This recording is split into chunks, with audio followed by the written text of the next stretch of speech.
Oke, Pak Jai. Halo Pak Jai. Oke. Pak Jai ini adalah teman gue dari SMP. Gila, dari Ulang. SMP. 2000 berapa ya? 2006 kayaknya ya. 2006. Iya, 2006, terus kita SMA-nya misah ya masing-masing. Terus tiba-tiba kita ketemu lagi di ITB di jurusan desain produk. Yes, betul. Jadi Pak Jai ini adalah seorang apa yang namanya traveler. Jadi punya bisnis Maldives Hemat, di mana kita bisa bisa jalan-jalan ke Maldives ya, dengan dengan budget yang minim gitu ya. Nah, betul aja ya. Jadi sebenarnya bukan minim budget, tapi kita menawarkan value terbaik dari purchase yang lu lakukan. Oh, oke. Jadi harga hemat pun tetap kita dapat value yang oke lah ya. Benar. Jadi kebetulan nih, jadi temanya kita ini kan sebetulnya traveling during pandemic gitu. Jadi pasti kayak kita udah tahu lah yang namanya pandemi ini ya, corona di dunia pariwisata itu hancur nih. Gue juga sempat sih nonton di di podcastnya Pak Wisnu Tama ya, Menteri Kepariwisataan, bahwa ya di pandemi ini memang jatuh banget gitu di antara sektor-sektor lain. Nah, kebetulan Pak Jai di sini mau sharing tentang bisnisnya nih, yaitu Maldives Hemat.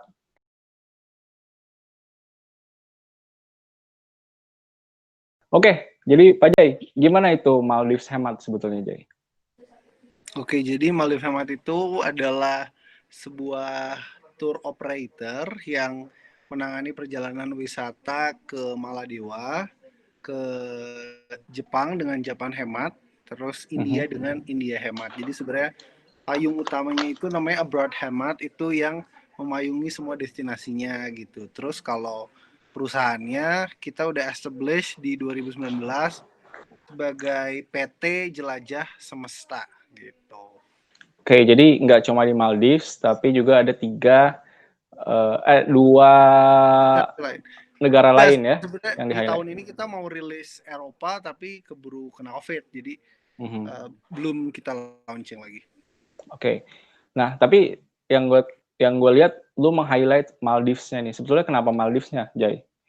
Sebenarnya ya itu karena awalnya gue mulai dengan destinasi Maldives gitu, dan Maldives bisa dibilang yang membesarkan nama Hemat Group ini gitu. Jadi Maldives Hemat ya sebagai destinasi utamanya gitu kan. Terus baru kita rilis Japan Hemat dan India Hemat gitu sih. Jadi karena Tapi kenapa pilihnya Maldives gitu? Kenapa Maldives? Oke, jadi story-nya, kalau story dari awalnya banget, gue dan teman gue tuh kan kita ngantor, terus dengan gaji fresh grade yang sangat minim, dan teman gue suka jalan-jalan, jadi waktu itu kita mikirin pekerjaan apa atau bisnis apa yang bisa bikin kita jalan-jalan tapi nggak pakai duit dari gaji yang fresh grade yang itu. Akhirnya gue dan teman gue bikin list gitu, gue bikin list opportunity apa yang bisa dilakuin gitu. Kita bikin sekitar 10-an gitu, terus kita bikin opportunity-nya apa, terus income-nya yang bisa di reach berapa, terus seberapa suka dan seberapa challenging. Akhirnya kita urutin, terus kita bikin rata-ratanya. Yang paling tinggi itu ternyata bikin Maldives, karena teman gue pernah jalan-jalan ke sana gitu akhirnya. Itu beneran nekat banget gitu. Jadi cuman dari bikin chart random doang akhirnya kepilih lah Maldives gitu. Oh gitu. Beneran Tapi random itu. Tapi emang lu rencanain nggak sih sebetulnya untuk perjalanan ke sana? Atau mungkin Maldives ini adalah tour pertama lu gitu? Apa gimana? Iya, jadi ya gitu kan, motivasi awalnya gue dan teman gue tuh sangat suka jalan-jalan tapi gak mau ngeluarin gaji kan. Jadi akhirnya itu ketemulah si Maldives itu. Terus gue nanya kayak lu yakin gak nih dengan Maldives, karena gue dulu sama teman-teman pernah arrange liburan ke sini. itu benar bisa kita bikin affordable nggak? Akhirnya dari kerandoman itu kita akhirnya persiapin brandingnya, terus ya kita semua sosial medianya, terus kita bikin budgetingnya juga gitu. Akhirnya Oke. itu possible nih gitu. Tapi gimana cara lu meyakinkan buat ya lu punya plan gitu ya, going to Maldives. Nah, gimana sebetulnya pertama kali lu menawarkan jasa lu itu sementara lu belum pernah coba gitu sebelumnya? Oke, itu serunya sih challenge-nya. Gua dulu sebenarnya nggak begitu strong di Instagram, jadi gue cuman ready dengan Instagram, gue ready dengan website. Terus yang gue lakukan pertama kali adalah gue ngeprint flyer, terus gue sama temen gue keliling Grand Indonesia, gue bagi-bagiin. Oh Beneran iya, itu segitu. itu gue lakuin. Tapi dapat dari situ.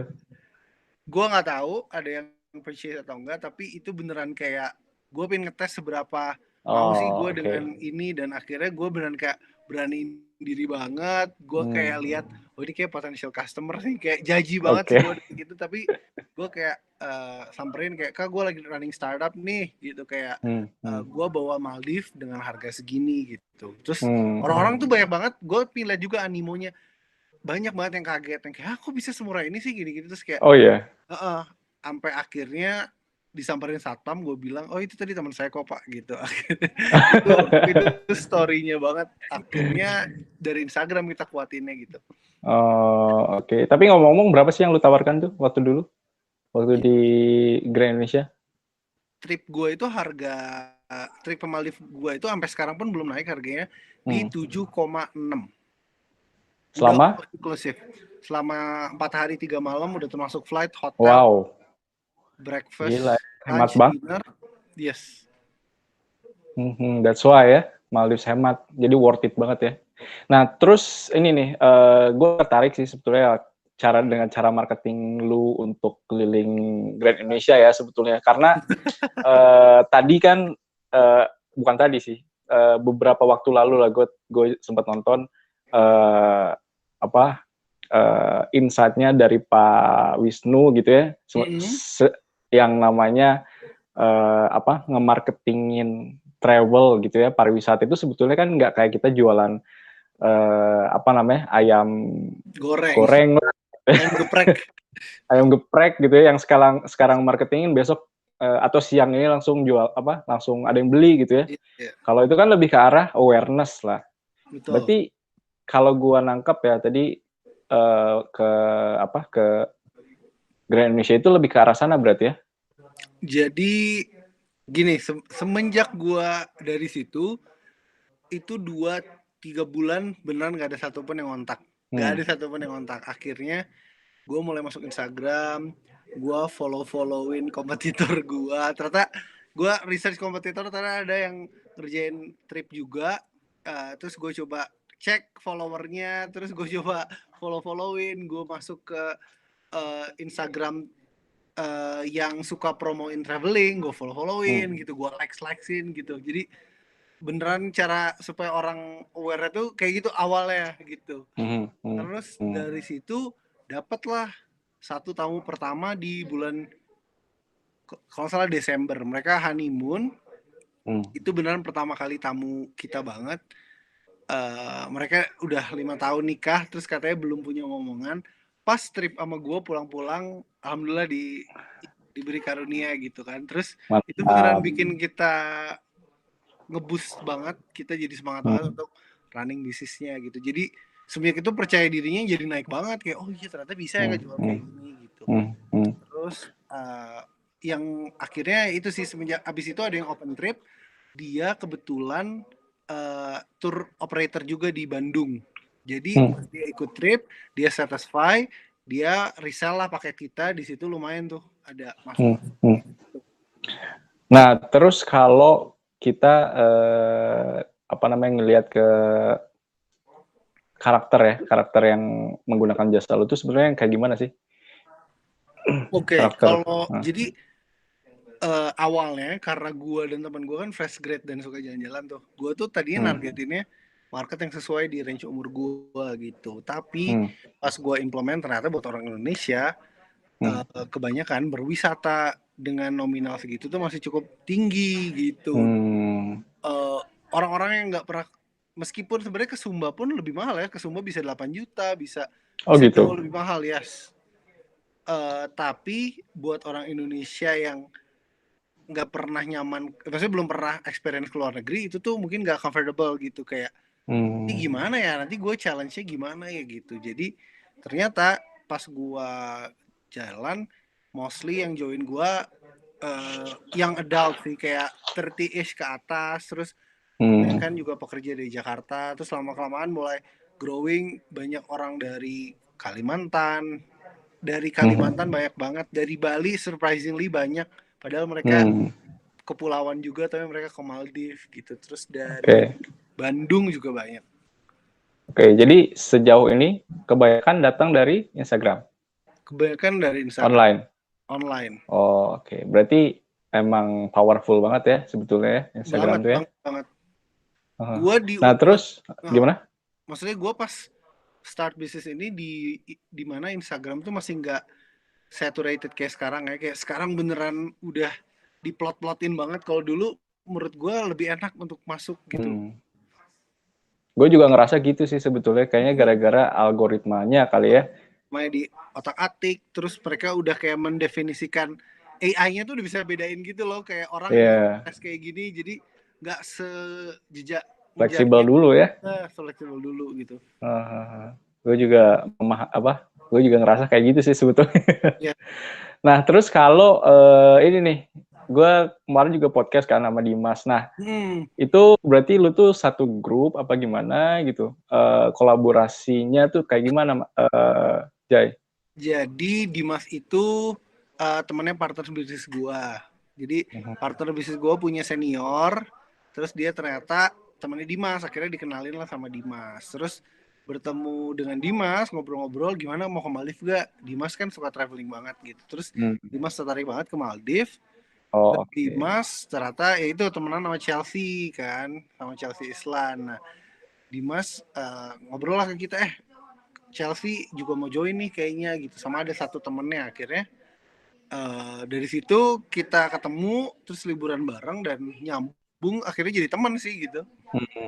Jadi bukan, tapi itu berarti bukan apa ya namanya, bukan ya sebelumnya main aja gitu ya. Betul. Bukan kolaborasi secara formal gitu, tapi itu juga berefek domino ya sih sebenarnya ya jadinya ya. Iya, sebenarnya bisa dibilang karena kita, maksudnya karena sesama anak muda kali ya, jadi kita bikin formal sih, kita bikin campaign-nya yang jelas, terus kita bikin goals yang mau di-achieve-nya apa aja, terus kita udah nyiapin juga apa yang mau dilakuin gitu selama di sana gitu, di luar itinerary yang kita biasa lakuin gitu. Terus tapi ya jadinya menyenangkan aja sih karena kita seumuran, terus juga iya kayak bercandanya sama gitu, jadi menyenangkan aja sih di trip itu gitu. Oke, menarik sih Jai. Gue juga jadi pengen ikutan nih nanti kalau ada trip lagi, tapi sayangnya sekarang lagi corona banget. Oke, ngomong-ngomong soal corona, nah pasti gimana sih apa namanya ketika dulu ya bulan Maret ya awal-awal itu lu masih lagi di luar apa gimana sih sebetulnya? Gue lagi di Jepang. Jadi ya sebenarnya di tahun 2019 gue udah bikin kayak milestone, udah prep trip selama 2020 ini gitu, trip bisnis, trip yang emang pengen jalan-jalan tuh udah padat banget gitu, kayak udahlah ini kayaknya saatnya kita nge-push salesnya dan kayak kita mau coba achieve income yang lebih gitu. Terus ya turns out kita gue dari Januari udah di Tokyo, sampai Februari gue masih bawa grup tuh waktu itu dua grup kita ke Kawazu. Jadi Kawazu itu satu prefektur di Jepang yang sakuranya mekar duluan gitu. Sakura kan mekarnya di Maretan akhir, ini di Februari awal udah mekar gitu. Nah udah gue kira nggak ada apa-apa, itu isu corona juga belum begitu heboh. Terus gue udah siapin tiket untuk ke Eropa. Jadi gue udah beli tiket dari Tokyo ke Berlin waktu itu karena ada event tourism yang mau gue datangin di situ. Oke, tapi ini bukan bareng grup rombongan atau lu sendiri aja gitu? Oh, oke. Terus? Sesampainya di sana, udah 13 jam flight dari Tokyo, gue dapat email ternyata eventnya di cancel karena corona. Jadi bete jujur, kayak aduh udah prep segala macem, tapi ya udahlah, akhirnya gua explore negara Eropa yang nggak pernah gua reach sebelumnya. Tapi misalnya tujuan utama itu gue mau datang ke expo itu Hmm. gitu. Terus Hmm. di situ malah gue jadi dapat referensi untuk bikin destinasi baru pas di sana. Gue Oke. explore gitu. Akhirnya pulang ke Jepang dulu itu di awal Maret, karena ekspektasi gue adalah di Indonesia tuh belum ada woro-woro tuh bakal ada Hmm. larangan bertraveling Lockdown ya. macam lockdown. Akhirnya gue masih optimis bakal ada grup, karena Sakura itu adalah puncaknya ya kalau di Hmm. tourism Jepang. Semua Oh, travel oke. agency pasti perform paling baik tuh di bulan-bulan Sakura itu gitu. Hmm. Hmm. Hasil refund akhirnya sampai sekitar 400 tamu kali ya gue refund. Oh, seriusan? Iya. Luar biasa. Terus? Ya udah, akhirnya gua uh, udah buru-buru ke sana. Jadi ceritanya menarik sih sebenarnya kalau gue boleh cerita. Jadi Hmm. gua dari Berlin gue ke Helsinki, dari Helsinki gue ke Rovaniemi, satu kota di Finlandia, buat lihat aurora di situ.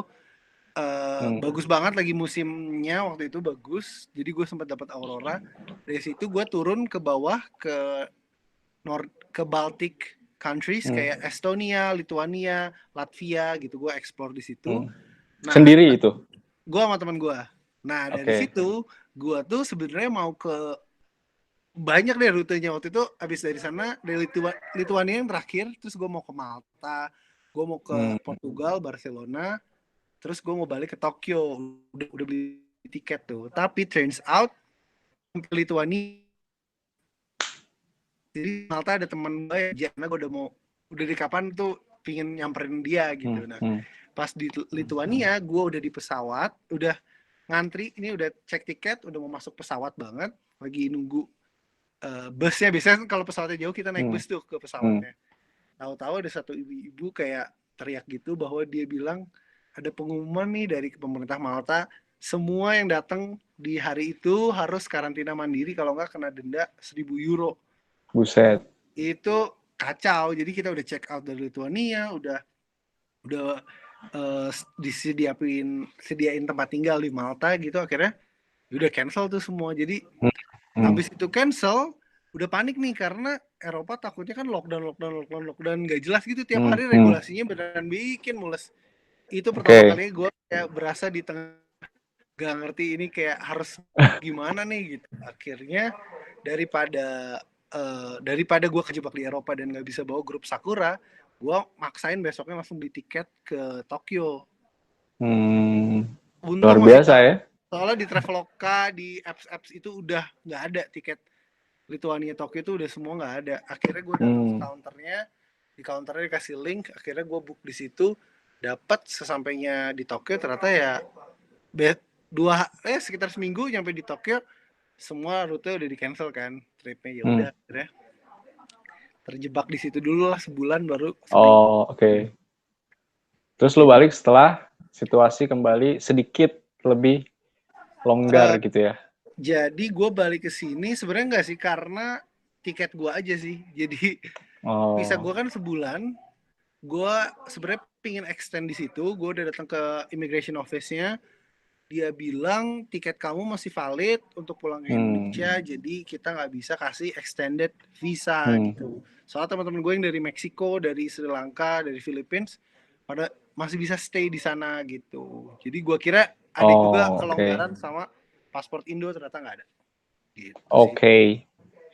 Gila ceritanya. Ternyata apa namanya? Banyak banget gitu ya. Sesuatu yang nggak pernah kita duga gitu. Challenge-nya Tapi banyak. gue ya challenge-nya ya. Tapi gue menarik eh, tentang fair itu loh yang lu tadi ceritain di mana tadi di Di Jerman ya. Berlin ya. Nah sebetulnya apa sih yang lu cari dari exhibition itu gitu?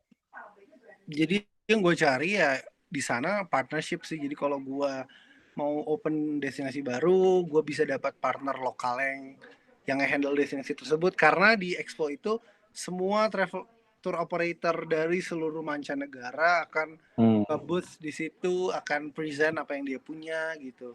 Dari Indonesia pun juga ada gitu. Jadi gitu.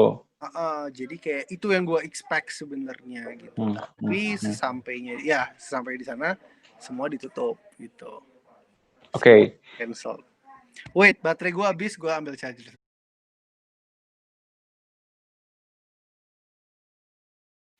Oke, sorry, gue balik lagi. Siap. Lanjut ya Jay ya. Tentang ini Jay. Tentang ketika lu balik ke Indonesia. Nah terus lu ngapain Jay? Gak ada apa namanya? Gak ada. Maksudnya gini loh. Kan kalau di bisnis tuh ada pivoting ya. Kita misalnya lagi. Nah, apakah lu melakukan pivoting gitu? Apa gimana sih sebetulnya? Oke, awalnya jujur gue sesampainya di Indo, gue menikmati masa-masa liburan gue karena meskipun gue kerjanya liburan, tapi gue beneran dalam 1 tahun ya full di Jepang dan di belahan dunia itu emang kerja juga gitu, jadinya gue kayak ya istirahat dulu, terus mulai discuss sama teman-teman apa yang bisa kita lakuin during pandemi gini gitu. Akhirnya kita sempat bikin virtual tour, itu lumayan ada income-nya gitu. Terus juga bikin Zoom talk show biar ngeliat liburannya juga masih jalan. Terus gue juga bikin, jadi beberapa di tahun ini banyak banget kolaborasi sebenarnya sama influencer dan public figure. Tapi jadi ya semua cancel gitu. Akhirnya kita bikin lah activation apa yang bisa kita lakuin gitu. Apakah kita bikin talks lah bareng mereka, IG lah.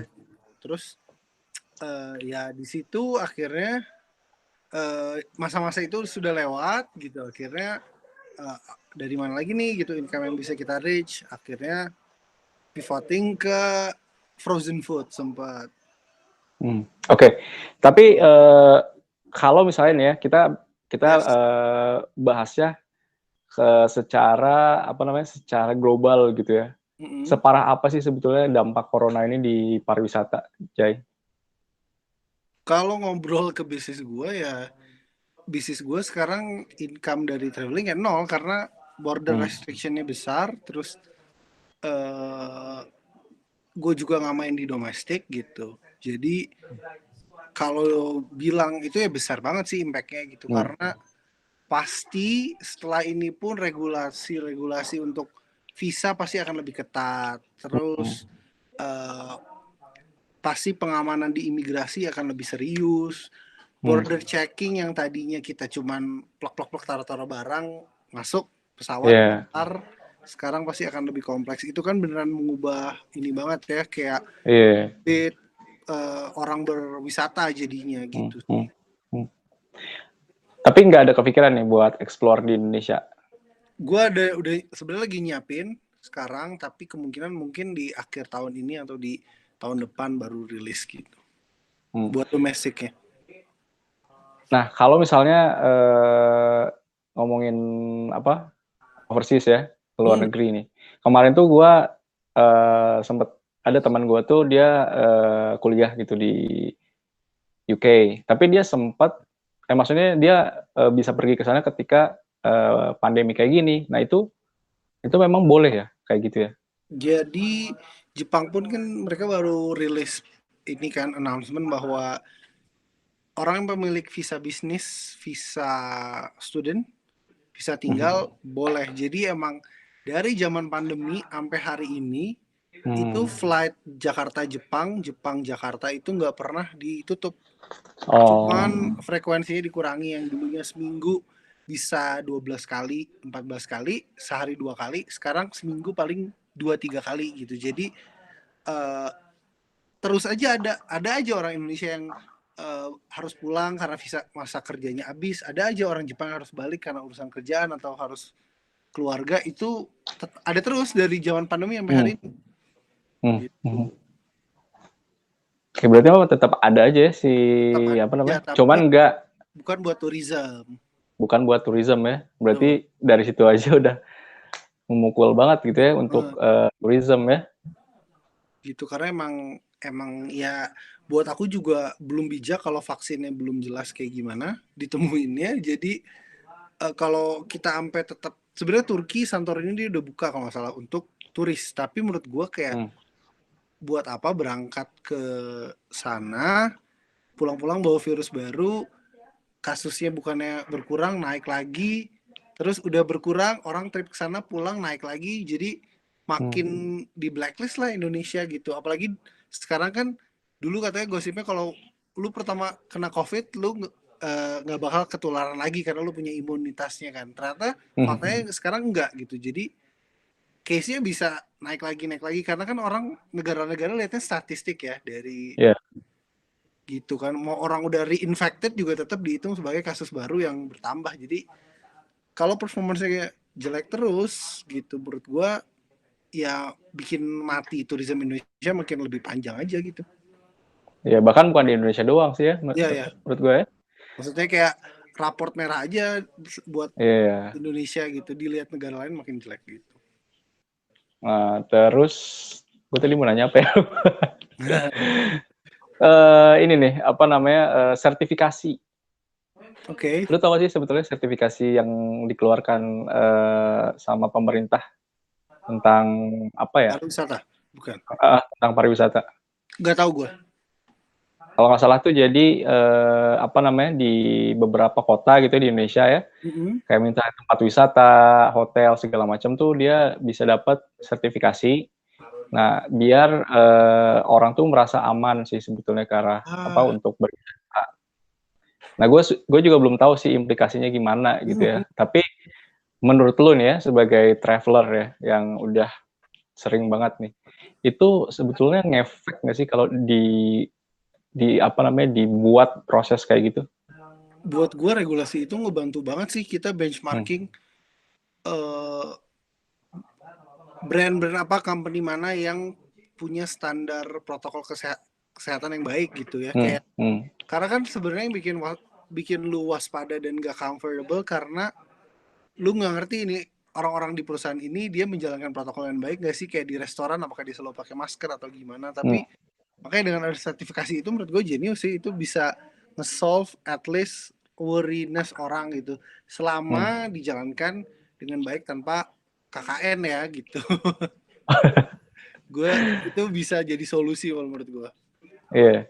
Dan gue pun denger nih ya, gue setuju banget sih sama Pak Menteri ya gitu ya, yang bilang kalau selama pandemi ini sebetulnya apa namanya ya marketing tetap jalan gitu walaupun memang nggak ada perjalanan, tapi ketika apa namanya ketika pandemi beres gitu ya, Indonesia masih top of mind ya, ya orang-orang datang gitu ketika selesai semuanya gitu ya.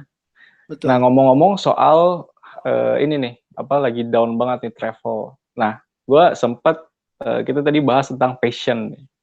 Passion, lu berbisnis tuh based on passion. Berarti lu based on passion banget nih di sini apa gimana? Ya gitu, jadi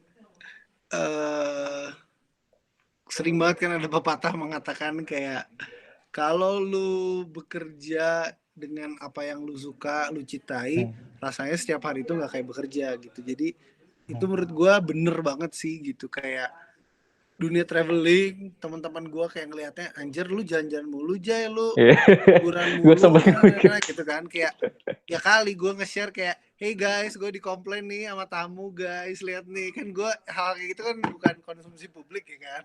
Jadi di balik itu semuanya banyak challenge yang orang nggak lihat gitu. Kayak semua bidang pekerjaan gue yakin challenge-nya banyak banget gitu. Cuman di sini ya itu karena gue sangat suka dengan pekerjaan ini, gue ketemu orang baru terus, gue dapat experience baru terus, gue bisa menjelajah belahan bumi sesuka gue gitu, dan menjadi income buat gue. Akhirnya challenge kayak gitu buat gue malah jadi media gue buat belajar dan reminder aja buat gue untuk selalu improve gitu. Karena gue sih gitu ya, dengan banyak challenge jadi kedepannya kalau dikasih challenge lebih besar lagi lu udah bisa cope gitu, karena lu udah tahu gitu dulu gue pernah handle ini gitu sih. Oke, sekarang sharing tentang challenge-nya itu apa sih sebetulnya? Kalau di Banyak ya. usaha kayak gini. Paling utama yang komplain lah, karena kan Hmm. kita bisnis jasa ya, kayak Hmm. hospitality kan satisfaction orang, dan orang Indonesia punya tipe satisfaction yang lumayan unik sebenarnya. Maksudnya Gimana tuh? buat gue sih pengalaman, kalau orang Indonesia itu mereka ingin membayar dengan harga semurah mungkin, terus experience-nya seraja Maksimal mungkin, mungkin. ya kayak seratu mungkin pokoknya gitu. Terus suka banyak sih hal-hal yang gue udah deliver sebelum trip, tolong dipahami kondisi tripnya kayak gini gini gini gini. Hmm. Pas dateng mereka komplain gitu, ada aja gitu. Terus uh, banyak sih problemnya, kayak gue harus, aduh di tanggal segini gue punya grup ekstra, terus gue harus cari guide tambahan di on the spot pas lagi di sana, terus Hmm. ada yang bisa, ada yang tiba-tiba nggak jadi gitu gitu. Hal-hal kayak gitu technical banyak banget sih challenge-nya Hmm. gitu. Terus Oke. ya dan yang paling berasa banget ya uh, ini ya, rating. Kayak misalkan zamannya first travel naik tuh kasusnya, Hmm. itu travel online banyak banget kena imbasnya, banyak Hmm. banget.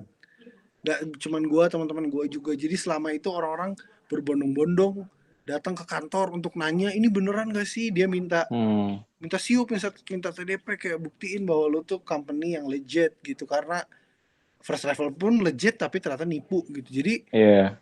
itu challenge yang banyak deh, kayak yang oh uh, ini harus kita kup ya, karena problemnya kayak serius gitu, karena Hmm. lumayan menyita waktu jadinya gitu. Hal-hal kayak gitu gitu sih. Terus ya kasus penipuan ada, ngaku tertipu banyak, Hmm. Gitu ya. ngaku tertipu minta refund ke kita, terus meneror kayak gitu, itu ada aja lah Ada gitu. juga ya. Ada juga. Tapi tetap apa ya namanya ya, pasti ada solusi lah ya untuk Ada, meminimalisir maksudnya hal itu. akhirnya ya gitu, dengan backup legalitas yang kuat, terus kita juga punya penasihat hukum yang baik, akhirnya ya Hmm. kita nggak begitu takut sih dengan kasus itu sekarang gitu. Oke. Nah, itu kan dari resiko lah ya. Nah, Mm-mm. tapi sebetulnya apa namanya, yang paling berkesan gitu ya, atau misalnya yang paling apa ya, yang lu dapet deh, yang paling menarik lah dari yang lu lakukan saat ini tuh sebetulnya apa sih? eh gue sih selalu bersyukur gue tuh dikasih bisnis partner, teman-teman kerja yang positif banget, Hmm. beneran supportive banget, udah kayak keluarga kedua gue. Itu Hmm. menurut gue berkah yang gue gak bisa gue cari gitu. Kayak itu ya alhamdulillah aja dapat rezekinya kayak gitu gitu. Terus dengan traveling gue selalu ketemu orang-orang baru yang akhirnya jadi teman baik sampai sekarang gitu. Hmm. Dimas, Chelsea, terus ada Pamela juga, ada Mike. Itu semua teman-teman yang gue dapat dari jalan-jalan, dan tamu-tamu gue pun juga masih berhubungan baik. Jadi kalau Hmm. ke Bandung mereka akan cari gue, akan pokoknya akhirnya jadi teman. Meskipun mereka dulu ikut trip gue, terus setelah tahu mereka jalan sendiri ke Jepang, itu pasti dia akan nyari gue. Oke, Kayak gitu, menarik sih. hal-hal kayak gitu menurut gue itu nggak bisa dibayar pakai uang sih. Itu Hmm. hal-hal yang Hmm. beneran rezeki di luar materi sih, buat gue sih itu sih. Iya, gue juga setuju sih sebetulnya kalau kita jalanin bisnis ya, apapun itu, tim itu jadi apa ya, jadi hal yang resource yang enggak apa Fundamental ya, sih buat gue. iya, maksudnya satu frekuensi gitu ya, itu Betul, jadi betul, bikin semangat kita juga, betul. dan bisnis kita juga jadi lebih sustain ya, walaupun misalnya apa, kondisi perusahaan gitu lagi nggak bagus gitu ya. Betul. Kalau misalnya saling menguatkan tuh kan jadi faktor banget gitu ya, jadi Iya, support sistem banget buat kita ya sebetulnya kayak setuju gitu ya. banget.